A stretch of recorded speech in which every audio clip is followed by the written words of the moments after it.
Ladies Library Association as a movement, and as a movement that she would call the Married Women's Collegiate Course, because of course at this time many women didn't even complete high school, much less college. So this Ladies Library Association, they had member services, they prepared and read papers to one another, but for 20 years the Kalamazoo Ladies Library Association operated essentially the first circulating library in Kalamazoo.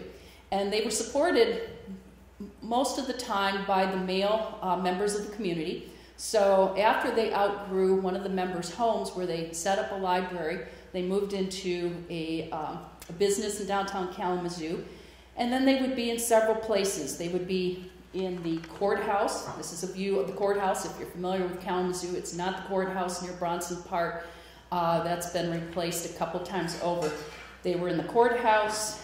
They were in the Baptist church for some time, and of course the Stones had ties to the Baptist church, but not all of the members of the Ladies Library Association were Baptists. In fact, in looking at the early membership, I found many Protestants represented as well as Catholics. Their last space would be Kalamazoo's Corporation Hall, and this is a building that is on the Kalamazoo Mall. It essentially was the city hall, and they had they had rooms in the area where the city commission had their chambers, and they had rooms where they operated this circulating library.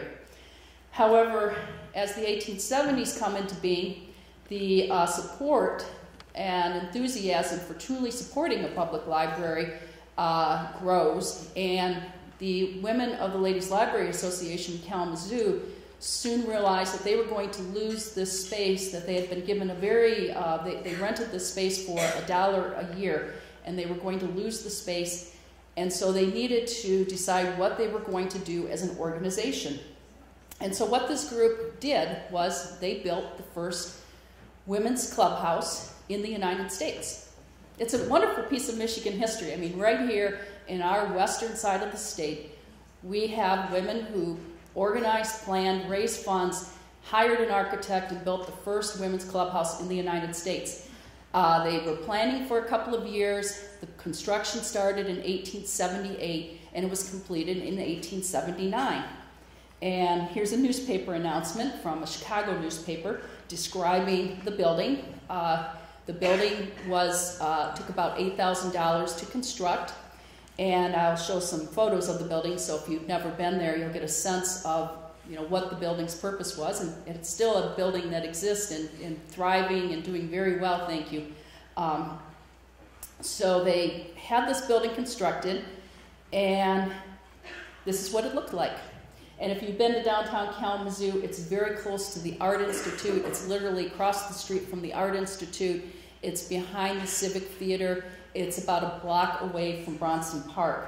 And this is an early view of the building.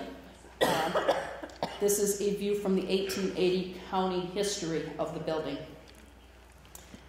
So when you walk in the building, and these are all photos from the period, so therefore we've got sepia tone and black and white, but you can't see some of the beautiful colors.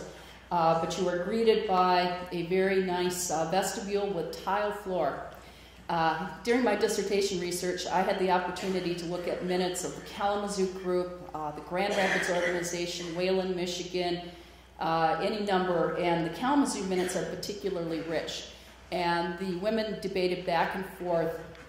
They could cut some corners and they could have a wooden floor and maybe carpeting in the vestibule, but the women who wanted the tile to make a statement and to show the permanence of this organization won out. So you walk in, there's beautiful tile floor, and then there's the library itself. And I've got a better view, but if you take a look, whoops.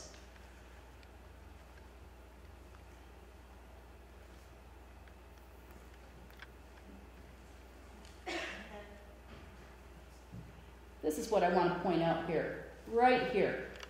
That is no longer in the building.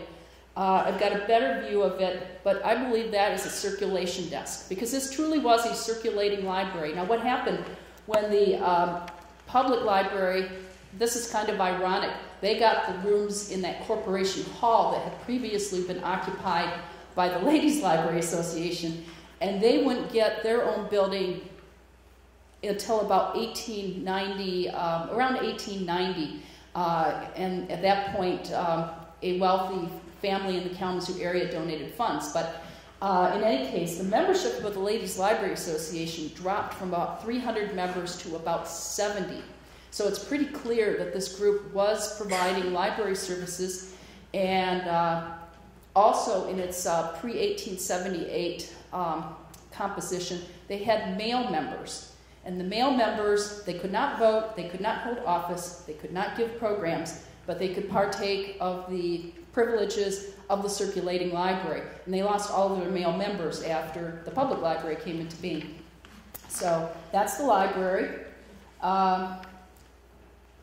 Again, it's not the clearest, but this is a parlor area, but I believe that's that circulation desk again, because they continued to circulate books.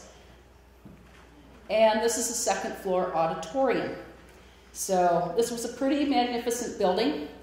It was pretty novel, and I get focused on the building because I think the Kalamazoo group does something that then inspires many organizations. You need a building to have your programs, you need a building to sort of set your place in your community. And but legally, in 1879, a women's organization in Michigan had never owned a building before. So they had to get a special act of the legislature, and here it is with the seal. And it basically allowed them to own property valued at more than $30,000. The building took $8,000 to build, but over the years the women had acquired quite a bit of art. They had acquired a fairly large collection of books. At the time this building is constructed, they probably have somewhere between 5,000 and 6,000 books. So